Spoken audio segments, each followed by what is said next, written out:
Ha? Kita kayak buat Jenuh kan? Seorang gemuk, seorang turun. nak dia. Kena beli sama banyak tu. Panggil dia orang gemuk. Betul tu.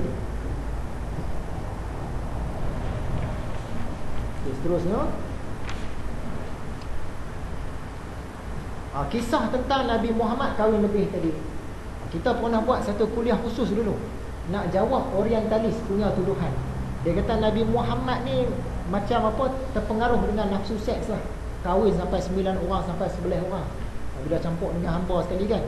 Jadi kita dah jawab dulu dalam satu kuliah. Saya bagi secara ringkas lah apa yang saya masih ingat.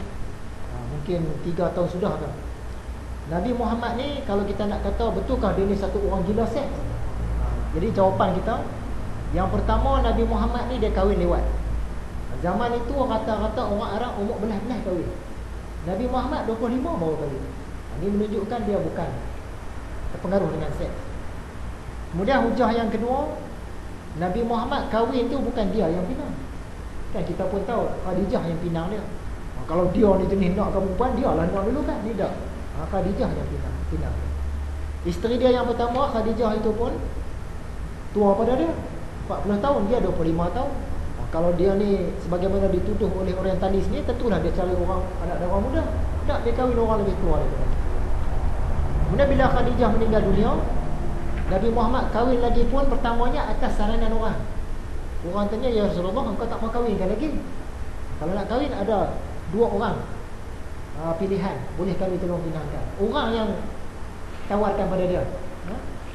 Kemudian hujah kita lagi, Nabi Muhammad kahwin pun janda belakang, kecuali Aisyah. Kalau betul dia ni gila siap, dia kahwin orang-orang muda, tidak semua janda-janda. Yang anak ramai pun ada, yang dah tua pun ada. Satu orang isteri Nabi tu, dia dah tua sangat dah, dia memang tak boleh nak layan Nabi dah. Jadi Nabi nak menceraikan dia. Dia kata tak apa, tak payah layan dia, tapi dia masih nak bersama dengan Nabi. Hari giliran dia bagi pada isteri yang lain. Kalau tak salah saya pada Aisyah. Sepatutnya malam tu Nabi tidur rumah dia, tapi dia dah tua sangat dah, tak mampu layan Nabi dah. Dia kata tak payah tidur rumah dia, malam ni tidurlah rumah Aisyah, tak apa. Jadi Aisyah dapatlah 2 giliran. Kemudian Nabi Muhammad ni dia kahwin pun kebanyakannya atas nak tolong, ataupun atas nak damaikan peperangan, pertengkaran politik, atas sebab-sebab politik, atas sebab-sebab agama. Jadi bukti-bukti ni semua menjawablah Nabi Muhammad ni dia bukan orang yang gilakan seks sebagaimana dituduh oleh kaum orientalis. Orientalis ni kebanyakannya orang barat lah. Bila sebut orientalis ni, dia kaji agama Islam tapi dia nak cari mana lemah, kat mana dia boleh nak serang. Bukan dia kaji, dia nak belajar, dia nak faham, dia nak ikut tak. Memang dia belajar. Kadang-kadang kita orang Islam bila belajar di luar negara ilmu Islam terpaksa berguru dengan dia, sebab dia doktor. Dia doktor bahagian tamadun Islam. Kita belajar di England contohnya, pensyarah kita tu memang orientalis, memang dia hitam Islam, tapi dah dia ada sijil, dia ada PhD, kita terimalah pengajaran dia. Tapi dalam hati kita tak setujulah pada dekat kan. Orientalis, dia memang kaji agama Islam di dalam-dalam, tapi dia nak cari mana nak bagi rosak, mana kelemahan dia nak cari. Kod ada, mana ada kelemahan dalam agama Islam. Kemudian selain daripada kita jangan pertikai dulu apa yang guru buat yang kita tak faham. Contoh kita bagi hari itu kisah Nabi Musa dengan Nabi Khidir. Nabi Musa dia tak faham apa perbuatan Nabi Khidir, belum sampai masa dia jangan pertikai dulu. Bila sampai masa nanti Nabi Khidir akan cerita. Begitulah juga kita nak kaitkan dengan secret service, perisikan, ilmu perisikan, ejen-ejen sulit. Setiap negara ada ejen-ejen dia. Setiap jemaah pun boleh kata ada ejen-ejen dia. Bukan setiap jemaah lah, ada jemaah-jemaah tertentu yang terlibat dengan perjuangan, ada ejen-ejen dia. Jadi mereka ni dilatih mantap dalam agama Islam ni. Kemudian mereka ni dihantar ke pihak musuh. Jadi dia terpaksa berlakon. Macam sekarang di Palestin, di sana ada banyak kumpulan. Yang paling besar Hamas dengan Fatah. Tu pun kadang-kadang berjumpa saling bertembak. Kumpulan kecil ada lagi. Antara sama-sama jemaah ni masing-masing ada perisik ni. Yang ni hantar pergi sana, yang ni hantar pergi sana. Contohnya bila hantar orang Hamas pergi ke tempat yang Fatah kuat, orang Hamas ni tak boleh tunjuk dia tu pejuang Hamas.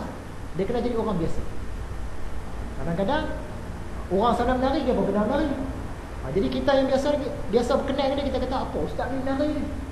Siap pegang tangan dengan wanita bukan mahram, kita tak faham dia tu tengah buat apa sebenarnya. Jadi dalam persikan kita tak boleh nak nilai mereka macam kita nilai orang biasa. Dalam persikan ni dia lain cerita dia.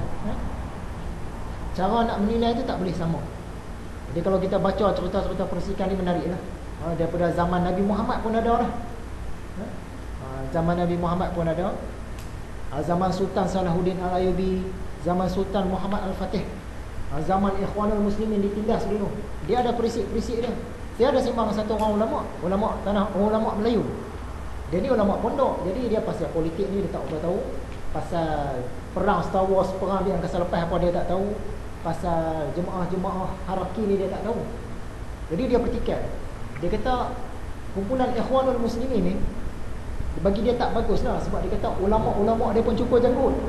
Orang biasa cukur janggut tak apa. Dia kata ulama Ikhwanul Muslimin pun cukur janggut. Dia kata ni tak bagus ni. Sebenarnya dia tak tahu mereka Ikhwanul Muslimin ni zaman dia kena tindas dengan pemerintah Mesir dulu bahaya. Yang mana yang ada jawatan ni dia kena sorok diri dia jadi orang biasa. Mau tak mau dia terpaksa cukur janggut dia jadi orang biasa. Pakai pun biasa, dia tak boleh pakai serban, jubah tak boleh pakai. Sebab kalau tahu pada tentera Mesir ni dengan nyawa dia, dengan nyawa keluarga dia melayang. Dengan nyawa orang-orang yang rapat dengan dia pun melayang. Sebab zaman itu tentera Mesir ni memang kejam lah. Tentera Ikhwanul Muslimin ni tentera sukarela. Pergi perang dengan Israel. Israel dah nak kalah dah nampak dah bumbung Masjidil Aqsa. Tiba-tiba dia panggil balik.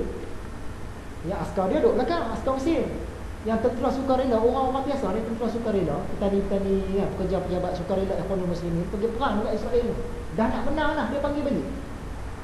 Bila panggil balik, baru patah balik. Ingatkan balik tu dapatlah hadiah ke, anugerah ke apa ke, rupa balik kena tangkap. Kena tangkap, bunuh semua, macam-macam kes lah di Mesir tu dulu. Sekarang ni baru nak naik balik Ikhwanul Muslimin ni. Jadi kita tak boleh nak nilai.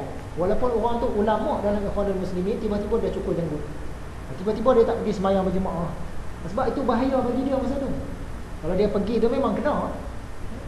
Memang